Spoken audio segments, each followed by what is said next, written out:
All right, this is Infosec Decoded number 74 with 5 dimensions. So we're starting with the Squid Game. Somebody a couple of weeks ago made a Squid Game cryptocurrency, and all the press, like the BBC and everybody, reported, oh, there's a new cryptocurrency, why everybody should buy it. But the more discerning people at Gizmodo said, oh, this looks a little fishy, even in the world of cryptocurrency. Here's a few clues. You can buy it, but you can't sell it. There's no way to get your money back out. All the promotion material is in a closed Telegram channel where no one can comment except the founders, who say it's wonderful.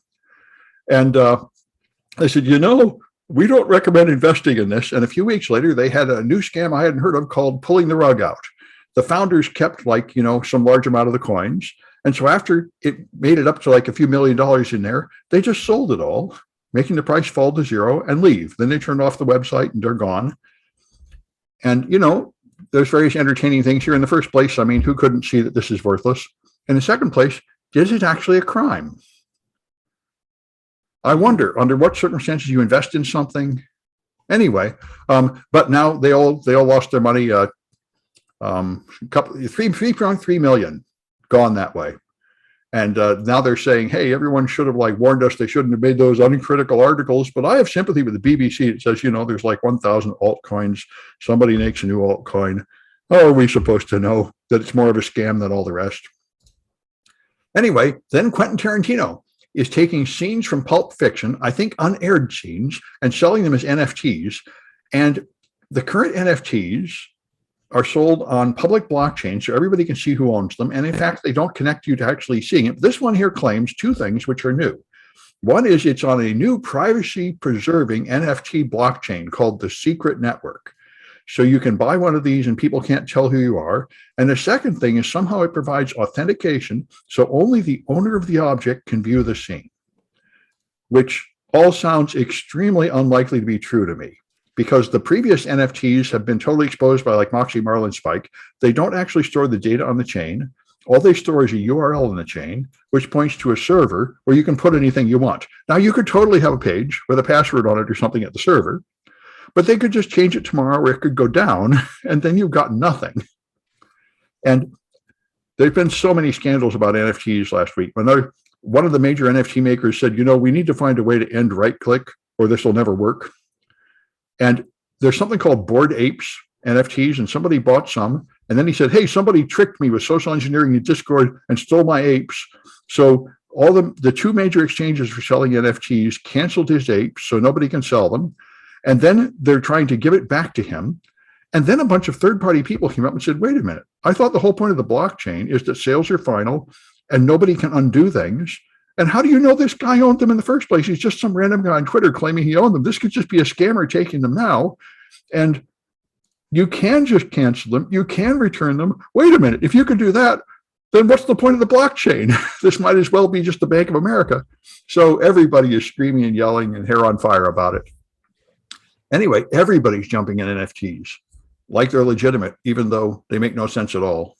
So cryptocurrency continues as usual.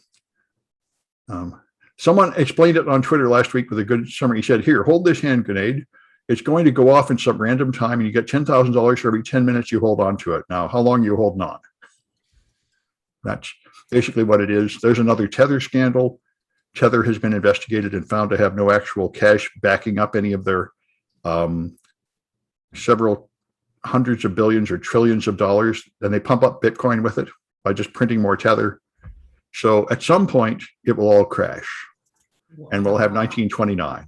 Anyway. What could possibly go wrong? Exactly what went wrong in 1929 for exactly the same reason. You have a bunch of unregulated banks that are nothing but crooks throwing money around like it means nothing, telling people they're rich when all they have is a number in a database, which will suddenly be worth nothing. Anyway, so let's go on. Liz has a house that's got stolen. Yeah, this was an interesting and weird story that I think will eventually unfold to be I think it will eventually unfold to be a newer breed of cyber scam. This guy in Luton, England, There's a story on the BBC about this that I thought was pretty fascinating. This guy in Luton, England, was living in a different town. He was in North Wales, and while he was out of town, his house got sold out from under him for over $178,000. Essentially, he was working in Wales, and he got this call from his neighbor saying, "There's people in your house, the lights are on. This is very strange because we know you're not at home." And so he called the police, and the police apparently didn't do anything. So he drove to the house to see what was going on, knocks on the door and comes inside, and the guy says, "You're in my house now. It's been sold to me. I have all these documents with your name on it that you signed saying you sold me this house. There was a picture of your driver's license and everything." And the guy says, "Well, this is forged. I didn't sell my house. I've been out of town." And the guy said, "I don't care. It's my house now. Get the hell out." And so he did. And then he tried to call the cops, and the cops said, "Hey, man, there's nothing we can do here." Police said, "Well, it's not fraud, and the house has been sold. So you're SOL, buddy. Call your lawyer and figure it out that way." So, well, yeah, well, I think so. Here he is. He's got his house is gone, and the cops are like, "This isn't fraud, clearly." But then apparently they doubled back around and started investigating. Presumably once the guy's solicitors contacted them. So, well, but I think the cops are right. I mean, you really need a lawyer. The cops say, "Look, we'll throw somebody out if you'll decide who actually owns this thing, but that's not our call." Exactly, and that happens all the time here too. But maybe telling the guy that, "Hey, this definitely wasn't fraud," right off the bat was probably not the best approach for the police. Well, what I liked was the guy a few years ago in America, some guy went on Craigslist, and when his neighbor was out of town, said, "Oh, I'm moving and I don't need all this stuff. Just go in and take the stuff for free." And all these random people drove up and the door was locked. So he took the door off, and then he took out the stove and the refrigerator and the dishes and the furniture and everything. And he came home, find the door gone, everything gone. Oh, God. And there, there's no hope of ever finding those people or anything. No, never again. Your stuff's just gone. So, Yep. but I mean, the whole house is next level. And by the way, all of his stuff was gone too when he got there. Everything, and like down to the carpet and curtains was gone. Yep. Yeah, clearly you need a lawyer and a lawsuit and stuff. Yeah. So hopefully this doesn't become a trend. Yeah. All right. All right. And then we've got Irvin with Signal. Yes. So Signal was given a search warrant by the Santa Clara County cops. And they basically said, "We can't. We don't have that info." Now, Signal is Moxie Marlinspike, isn't it? Yes, it is. Yeah. And so he says, "We don't log anything. We don't know anything." Mm-hmm. Well, that's what all the VPNs say, but it's not true. But apparently it is true at Signal. Yeah, apparently it is true at Signal. One of the few places where that is actually a true statement. So they, Moxie being Moxie, put up the whole thing, the whole search warrant for everyone to read, with a couple things redacted, but enough to see what they're looking for.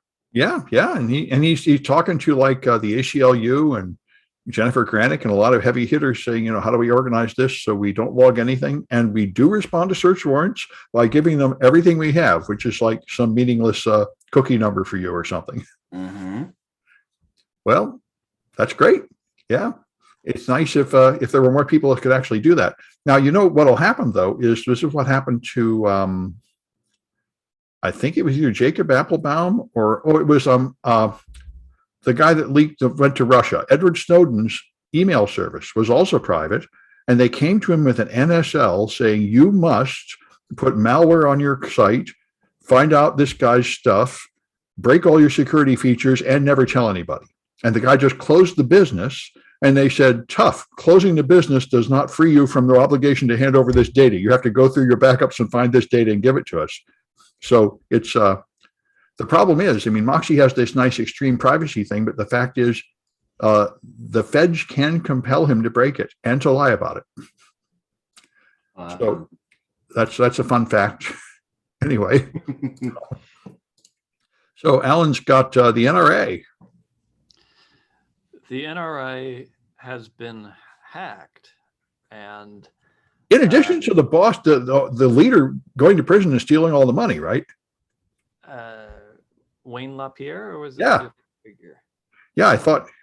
Anyway, I thought the whole thing went down because he embezzled all the money. Anyway, Oh, that's interesting. that was over the last couple of years. Anyway, I'm not aware of that. yeah. But in this case, it's the Grief ransomware group, which is just another name for Evil Corp, which has been in the news some. Sounds like it should be a partner of the NRA, not an enemy. But anyway, Well, yes, and this is where things get really interesting, is that many of these ransomware groups are composed of Russian speakers and are presumably operating mostly, their participants are mostly in Russia, and in many cases seem to be operating with a certain license from the Russian government. Yeah. Maybe not officially, of course, but there's a tacit understanding that the ransomware groups are furthering the interests of the Russian government. well, I think it's official. Putin has made official statements saying these people are not breaking any Russian law, and we will protect them from any evil Americans that try to arrest them. Right, but the Russian government isn't exactly paying them or isn't directing them to go after certain targets. That I think they No. haven't exactly admitted. Yeah. Yeah, so they're definitely at a minimum tolerated, and perhaps they're even embraced by the Russian government. Yeah. So this is an unusual situation in that Grief has targeted an organization in the NRA that has also been embraced by the Russian government. And after all, a number of NRA figures, including Wayne LaPierre, were invited to Russia a few years back and have attended some rather high-profile events. And also the convicted spy from Russia, Maria Butina, was also very much targeting NRA figures and was trying to ingratiate herself into the organization, which she did rather successfully.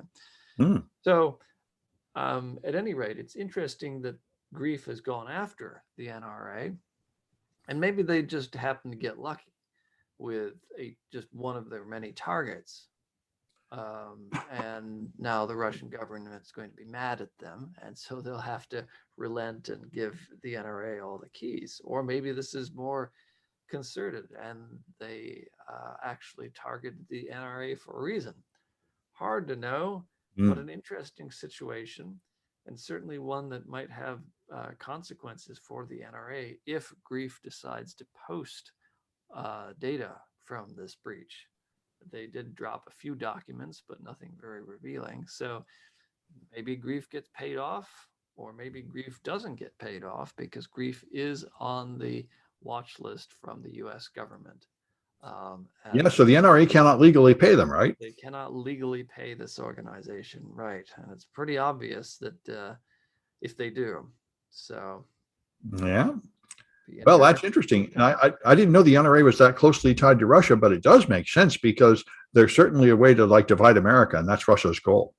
Yes, the NRA, after all, is a very divisive organization. So. Yeah, and that's been Russia's goal all along. But so they pushed both Trump and Bernie, saying either one of those guys will set the place on fire, which I think is quite fair. Although, to be fair, the Trump organization had much closer ties to various Russian figures, historically has, whereas Bernie had nothing to do with the Russian government. Well, yeah. I think the Trump people just said, sure, great. Russia will help us. That would be swell. We'll gladly take their help. And I don't think Bernie had that attitude. No. Yeah. Well, I think the NRA is toast. They can't pay the ransom. They're probably not getting their stuff back. Unless the Russian government tells Grief to knock it off. Well, yeah, but we'll see. I doubt they'll do that. I think this is the thing that all the people near Trump haven't figured out. When you're used by an agency like a government, they just throw you away when they're done with you. This is true. This is They'll say, well, you guys have exceeded your shelf life anyway, so goodbye. And I think the NRA has pretty much exceeded its shelf life. They don't have much power anymore. Anyway, so there's this new company called Vaultree that just came out, and they claim they're encryption. They got encryption as a service, and they claim that they will give you, hey, what is this? Okay, they will let you have homomorphic encryption, fully encrypted data where you can search it and process it without ever decrypting it at all, and they will provide it as a service, so you don't have to handle the keys or anything. So this is pretty interesting. I've been talking about homomorphic encryption for a few years. The idea of homomorphic encryption is that you can use data without decrypting it, and you can give you some key that gives you access to only a small part of the information in the data, but no more. So it sounds great, but it is incredibly complicated and slow, like more than 1,000 times slower than other encryption techniques. But these guys seem to feel like they've somehow got some version of it running fast enough to sell. So I didn't see a free trial yet of any of this stuff on the page, but I would like to know, what we can make of this Vaultree stuff. So I'm very interested to learn more about it and play with it.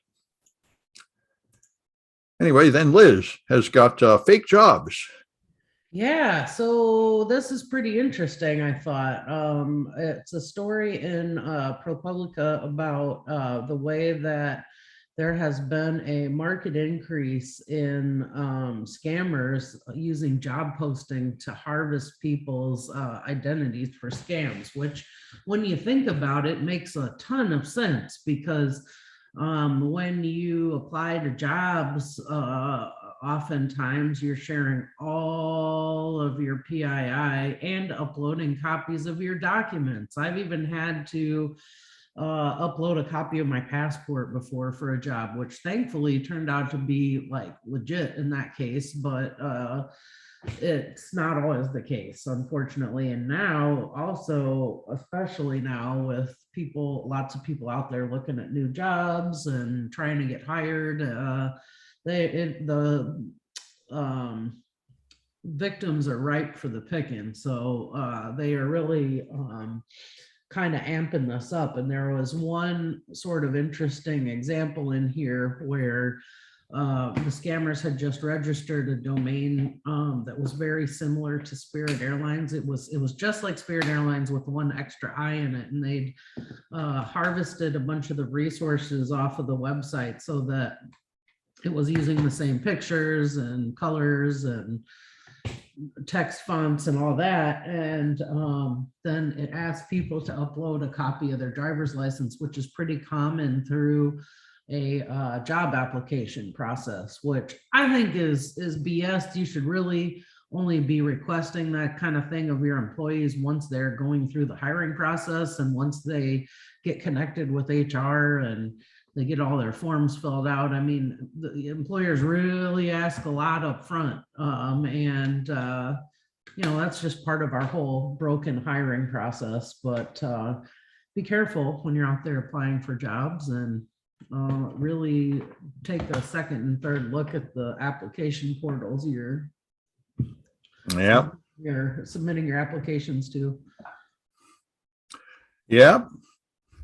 Well, they catch you at a moment of weakness. I clicked on a phishing link in one of my corporate clients yesterday. They had these fake phishing emails came in, and this thing came in. I was going through my email and said, oh, you have to fill out this new form. So I clicked on the link and they said, you clicked on a phishing link. If you do this again, we're going to put you in for remedial training. And I'm like, hell. But it looked pretty good, and I didn't pay attention. And I mean, what a way to get college teachers. Oh, you've got to fill out this new form. Well, okay. No, I know. This is again. Oh, believe me, the amount of complete garbage you have to do in corporate stuff is unbelievable. I had to go to a whole training thing full of abs. It was just like a Saturday Night Live skit, a bureaucratic, meaningless double talk. Yes. Just meaningless phrases, pages of meaningless management phrases. I couldn't make a sense out of say, you need to be aware of these management policies. And I'm like, I'm not aware of anything. This looks like you took an obfuscated dictionary and ran it through a blender. Anyway. Yeah, exactly. So, Well, I mean, especially when folks are out there trying to apply to jobs, I mean, you don't think about all of the layers of crap that you have to go through to apply. You just want to get your applications out there, pump those resumes out, and that's all most people are thinking about. So yeah, it's a good opportunity to take advantage of folks. that's what I'm totally telling my poor friends who are college teachers is to just do a lot of applications everywhere. Well, and it isn't even just applications. Some scammers are even one example in here, scammers had impersonated the California's Employment Development Department, the EDD office, impersonated their Facebook page. And so this happens because this happens with employment agencies and unemployment agencies as well. And this is also a fantastic way to steal people's unemployment and stimulus money, because all you need to make your claim is often in those resumes and in the job application portal. So Yeah, makes sense. and people, that has been an issue where folks have been getting their legit payments for unemployment that are due to them stolen. So watch out when you're out there. Yeah. Well, Kaitlyn is here with leaves falling off. And you want to talk about Apple? Sure. Why don't I talk about Apple? Yeah. So The Verge has an article by Emma Roth talking about how Apple's app tracking policy. So Apple instituted a new policy on their app store to reduce the amount of tracking that apps do, or at least just, put out disclaimers so that apps are less discouraged. Sorry, are less encouraged, I should say, are less encouraged to track users. And it turns out that just doing that costs social media platforms almost $10 billion. So just adding that, reducing tracking on one type of device costs and it just started just a few months ago, cost $10 billion already. How much money is there in tracking people? I mean, I thought, it was like a few cents, but if you just imagine all the people with like phones using this stuff, and not everyone with an iPhone has the most recent version, whatever, and most people don't have iPhones, but that's like a lot of money per person per, when they say that if a product is free, then you're the product. Yeah.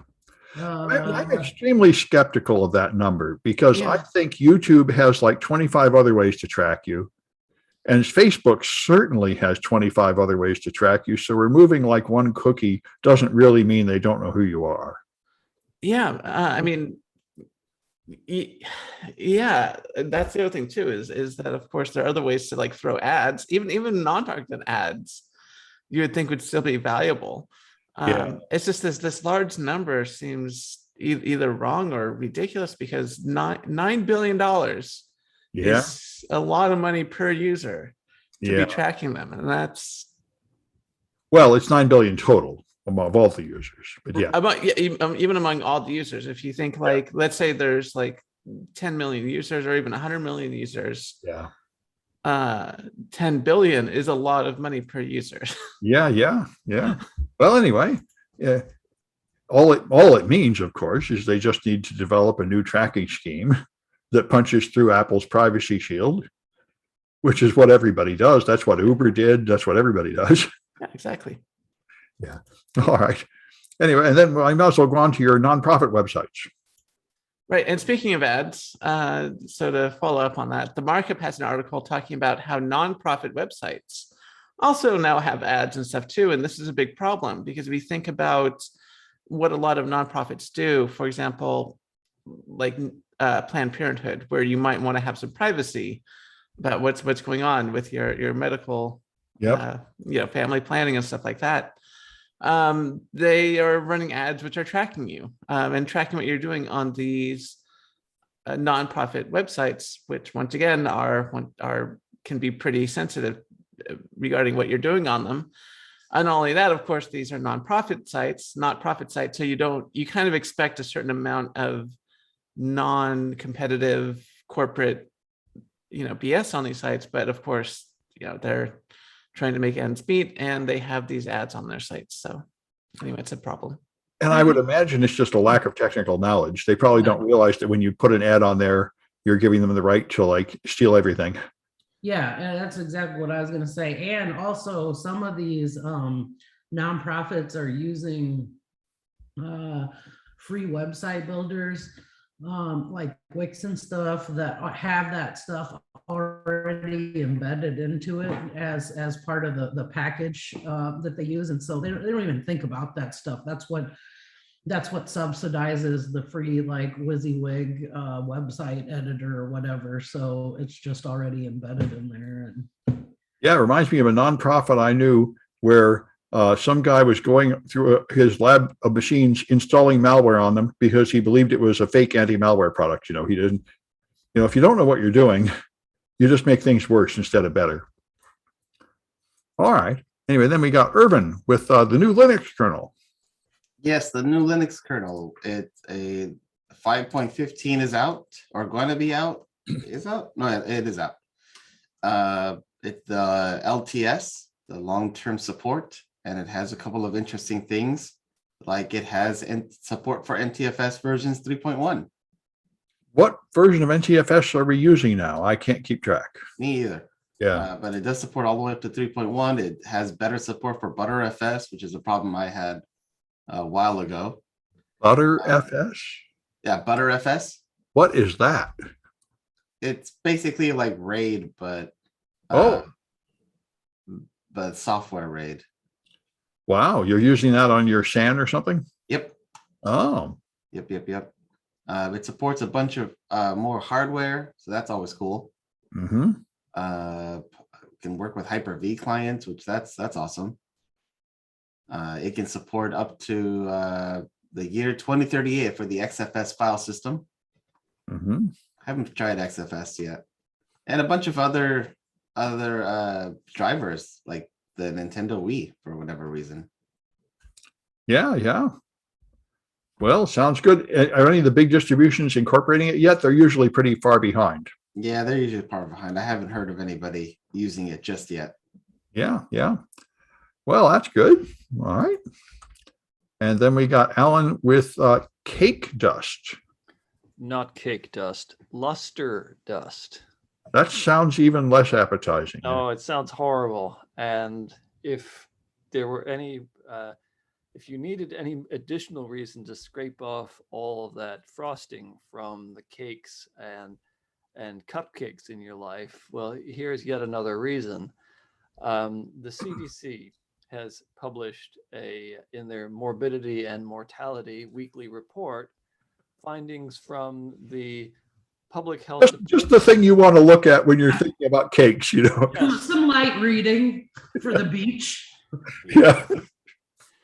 The states of Rhode Island and Missouri, health departments in those two states have found multiple cases in which people, including very small, very young children, only a year old, were poisoned, lead poisoned, thanks to this so-called luster dust that had been sprinkled or mixed in with frosting of cakes and cupcakes and such. And some of this luster dust is edible nominally and is labeled as such, and some of it is very clearly not edible, like the luster dust that includes and unfortunately the supply chain monitoring is no good. So as consumers, it's all too easy to eat this luster dust. Well, they say if it says non-toxic, that doesn't mean you can eat it. Well, that's news to me. When I was a kid, Play-Doh and crayons and everything said non-toxic, so they figured it was okay when the kids ate them. What does non-toxic mean if it doesn't mean you can eat it? Yes, well, in this case, because of the lead content, it most certainly is toxic. But it's non-toxic, right? Is it, do they rate, are they able to call it non-toxic because usually you only use like a pinch of luster dust and these kids like ate a whole jar of it or something? Yeah, it sounds like in at least one case, the cake preparer really mixed in a lot of luster dust into the frosting and multiple layers of the frosting. So there were multiple layers of luster dust mixed in. But I don't know. I'm not a cake baker, Mm. and even if I were, I most certainly would not be using luster dust. But these reported cases of poisoning occurred because of both home prepared and commercially prepared cake. Wow. Yeah. So it's a thing, and it's an ongoing thing, because I remember hearing things like this many years ago and being told, I think it was probably my parents, told not to eat the sprinkles on cakes because, at least the funny looking silverish or metallic looking sprinkles, because there have been cases of poisoning. So I think this is not a new problem. It's been going on for decades. I never heard of it, but I've never been sophisticated. I must say, the French nobility in medieval times would just put thinly pounded gold leaf on the cake, and that would be okay. They still do Yeah. that, I think. Yeah. But these guys are using aluminum, barium, copper, iron, lead, manganese, which is just not the same. Yeah, lead pounds out very nicely, just like gold. Yep. That's No, but crazy though, that they would even think about putting that in there. Yep. It's pretty gross, I have to say. And I have seen the gold leaf on food in San Francisco. So Yeah. it's out there. It's Yeah. definitely out there. I would imagine in San Francisco, it's probably using some unlabeled junk from China, which probably consists of this stuff. Well, and one thing that was kind of crazy about the story was that they found out about it after like several kids got sick after several children's birthday parties. Well, I mean, you think about small children, they're not usually consuming like a metric ton of cake at a party. So it would seem that a fairly small amount of this luster dust is toxic to small children. Yeah. And I think it builds up in your body and never comes out. That's really not good, not heavy metals. Yeah. Well, okay. No more luster dust. I'm putting that on my list. So, Yeah, just scrape that frosting right off. No frosting. yeah. And in case you don't feel paranoid enough, you also have to quit breathing. I've got this story from another ProPublica, which is really doing great work. They made a map of all the places that are contaminated with air pollution, enough to cause cancer in America. And it's pretty much what you would expect. It's within a few miles of every like major industrial plant, like processing oil or anything. So I searched here for the San Francisco Bay Area, and they say it's Martinez, where they have like a huge refinery. Yeah. Exactly what you'd think, They say those things are spewing out enough carcinogens in the air for a few miles around them to create a zone of pollution. And they've got thousands of these mapped all over the United States. So it's pretty interesting. In case your parents didn't tell you not to eat the luster dust and not to live like right next to the factory belching out smoke, you can look at this map and get another reminder that you really shouldn't live next to a factory that's belching out smoke. Well, and I know Richmond's bad because of the refineries and the other. They've had some major spills out there and stuff. Yeah. Yeah. They're not on this list though. But I think they actually shut that place down. I'm not sure, but well, some of them, but the refineries are still going, and they've noticed in Richmond, which of course is historically a community for poor Black and brown folks, that the incidence of asthma is much higher than average in the radius around the refinery. I would expect the water is probably polluted too. Probably. That I know that it has been in the Bay in the past from pesticide manufacturing companies, so that the channels going in and out of the Bay into the Richmond like industrial zone have super high levels of contaminants in it, and they tell you not to eat any of the fish or anything. Yeah. People do, but And down in the South Bay, it's from all the chip manufacturing. yeah. Yeah. All right. So there you are, something to cheer you up in case the luster dust isn't enough fun. And then you can have a tungsten cube from Liz. Yeah, so in case you didn't think that NFTs were already stupid enough, here's one for you. I saw one at DEF CON. One of our gang had a tungsten cube. He brought, hey, check this out. Yeah, well, you could be bidding on the opportunity to digitally own a tungsten cube and be able to touch it once a year. So there's a story in Motherboard from Vice about a group that is setting up an NFT that is going to be a 1,784 pound cube of tungsten in Illinois. Basically, I mean, this is just complete absurdism. A crypto exchange's employee sent off a tweet about a non-existent tungsten shortage thanks to crypto traders buying cubes of tungsten, which was, I think that fooled me. I thought that shortage was real. Anyway, go ahead. a lot of people did actually, because of the meme, then it actually caused a real one because people did a run on buying tungsten cubes. So the company that manufactures them was like, hey, we're now running out of tungsten cubes because now people are buying them because of a meme. Well, it's a short squeeze, right? The price will go up. Right. And then it just gets even more ridiculous. This 1,700 pound tungsten cube doesn't actually exist, but then these multiple like companies in the crypto space partnered up, and one of them said, oh, well, this is just going to be so clever because crypto just has a propensity for the density.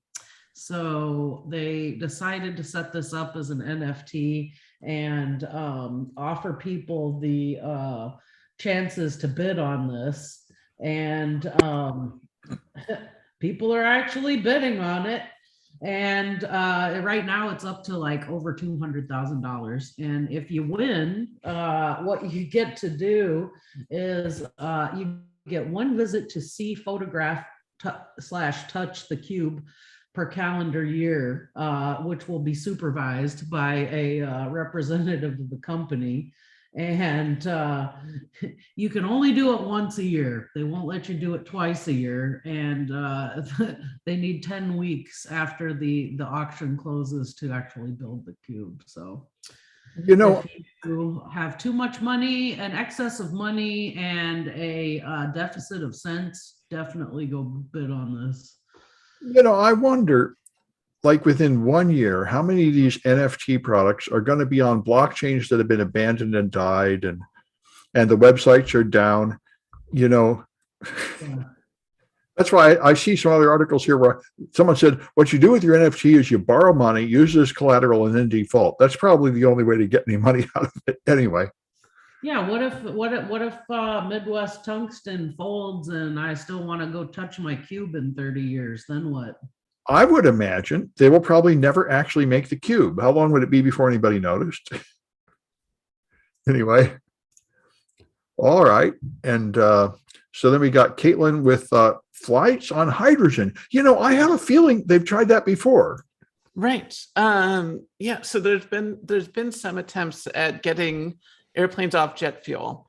And there are two really good reasons for this. One, jet fuel is bad for the environment. It's basically like pure gasoline that's like designed to be aerosoled really easily. And also, it's super expensive.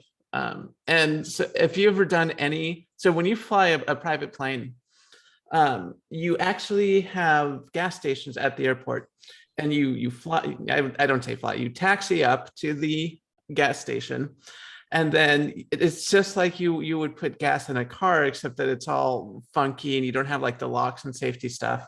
You just stuff the hose into the wing of the aircraft and fill her up, and it's super expensive. So, but you really need the right type of fuel, because weight is an issue, right? You can't have a ton of fuel or less efficient fuel, because every pound of fuel, is working against you. And yeah, so that jet fuel is pretty much used across the entire airline industry. Anyway, so CNBC has an article written by, let's see, this is Amar Frango, talking about how there's a new airplane coming out by Zero Avia, who I've never heard of Zero Avia before, but they are making a 19-seater. So this is not like a 737. This is not a big airliner. This is just a small, charter plane, but it will run entirely on hydrogen, which presumably will be much cheaper than jet fuel. And also get people to where they need to go in a more environmentally satisfying manner. So instead of having contrails made of water as well as a bunch of nasty chemicals, now we'll just have contrails of just water, because when you burn hydrogen, you get water, which is fine. So just one question here. Didn't they use hydrogen instead of helium in the Hindenburg because it was They did. cheaper? What could possibly go wrong with They did. putting hydrogen, in an aircraft when it crashes? I mean, come on, Liz, don't you see what could possibly go Come wrong? on, Liz. Yeah. To be fair, it might not be any worse than jet fuel, Yeah. but also the other thing is it's not green because they make that hydrogen from oil. Wait, they do? Yes, they Wow. do. They burn oil to make the hydrogen. So Wow. it's kind of like ethanol. You don't notice the emissions, but anyway. I Is would there have no thought other that. way to make it? Yeah, I was going to say, I thought you would make it through electrolysis. Just Yeah, then you have to burn oil to make the electricity. This came out a few weeks ago. They were analyzing like hydrogen powered things and saying, the current technologies to make hydrogen are not green at all. Oh, well, I mean, I would hope that you would just set up a little solar plant at your, airfields that could just then run directly into, it does take a lot of power to do electrolysis, and, to separate the hydrogen and the oxygen. Then you have to, it's also a big safety issue too, because when you have pure oxygen, that becomes a big thing. You have to dispose of that correctly and make sure it's separated from the hydrogen. And then you have to package the hydrogen, because as Liz pointed out, hydrogen kind of explodes too. Clearly, what you need to do is get one of those small nukes and power your airplane with that. Once again, wait, go wrong? nukes are heavy. I know that's a problem. Yeah. Yeah. So even with the power you get from like a hyper advanced fusion engine, it might just be too heavy for aircraft. So hydrogen, I'm glad that we're looking into, or companies are putting out products that use alternatives to jet fuel, because Oh yeah. And we may eventually solve some of the other problems in the industry. yeah. Yep. And I was not aware that, I mean, it does take a lot of power to get that hydrogen, but I was not aware that people were not thinking about using green energy sources for this, because that seemed like a no-brainer. Well, their point is just to make it the cheapest way possible. All right. And then Irvin's got decryptors. Yes. In the continued fight against ransomware, there is a number of decryptors that have been released. But these are not for the big strains of ransomware, unfortunately. Yeah, but little improvements to make life better and continue that fight, because it's still ongoing, even though we're not talking about it as much, because it's just like background noise now. Yeah. It's still happening. It's still real. Still affects folks. Yeah. And MC Soft, I see them in the news a lot. Their company makes all these free decryptors, which is pretty nice. Yeah. Yeah. It's definitely wonderful to make free decryptors for the ones you can. Yeah. And it also means that the students that wish to get jobs making ransomware can have high quality cryptography training. So anyway. Yep. And Alan has the one that was the source of all the buzzwords to make a great title. Isotropic nanovoids and single pulse micro explosions. Let's hear this stuff, Alan. This is truly a great story and some very interesting technology. Researchers at Southampton, or rather University of Southampton in the UK, have released an article on their new technology that is high-speed, ultra-fast laser and isotropic nanostructuring by energy deposition control via near field enhancement. And that is just the title of their paper. This technology uses not 3, not 4, but 5 dimensions in order to store data optically. And I really can't do this technology or this article or this study justice. So I'll just read part of the abstract because it's a very impressive scientific engineering word salad. The recent progress in 5-dimensional 5D optical data storage based on anisotropic nanostructures written by femtosecond laser pulses in transparent materials reveals its potential for real-world applications, but high writing speed and density remain a major challenge. Here, we propose a method for rapid and energy-efficient writing of highly localized anisotropic nanostructures in silicon glass by energy-modulated megahertz rate femtosecond pulses. An isotropic nanovoid is initially generated with pulse energy above the microexplosion threshold and then elongated to an anisotropic nanolamella-like structure via the near-field enhancement effect by lower energy pulses, minimizing the unwanted thermal effects from megahertz rate femtosecond pulses.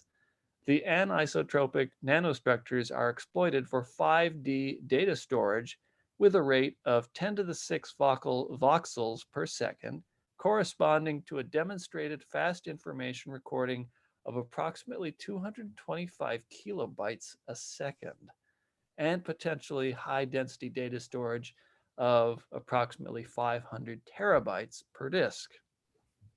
So there. Yeah, it sounds great. And I used to do this when I did my PhD, so actually most of that makes sense to me. Does it? Okay. Yeah, we used these brief laser pulses in glass pumped lasers, and that's right. Yes, the lasers. You were doing the lasers. I was incompetently building the lasers and blowing them up. Other people around me were actually getting it right, though. Anyway, but yeah, that actually sounds pretty good. It could be like the next Blu-ray after they get it working. Yeah, this is truly next level Blu-ray.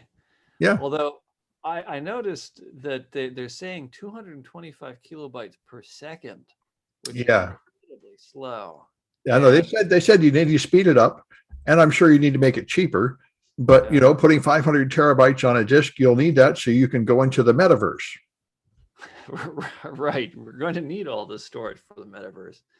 Absolutely true. Well, why don't we have the holodeck where you just walk around and 3D complete beings come up and talk to you and stuff? You need a lot more processing and a lot more data to do that, and that's clearly what everybody wants. Yeah, the sneaker net's going to make a comeback here. Yeah. One of the things that I specifically did when I came up with when I moved into my new place is I have a large amount of open area in sort of my main area because of things like VR and stuff, where you put on a helmet and you kind of walk around a little bit. And in the future, maybe that'll be a staple of modern building design, where you just have large open spaces for holograms and stuff. Yeah. Sounds great. All right. I think that's it. Let's see. Yeah, that's it. So what is it? It's Tuesday. So we will be back on Friday. All right. Farewell.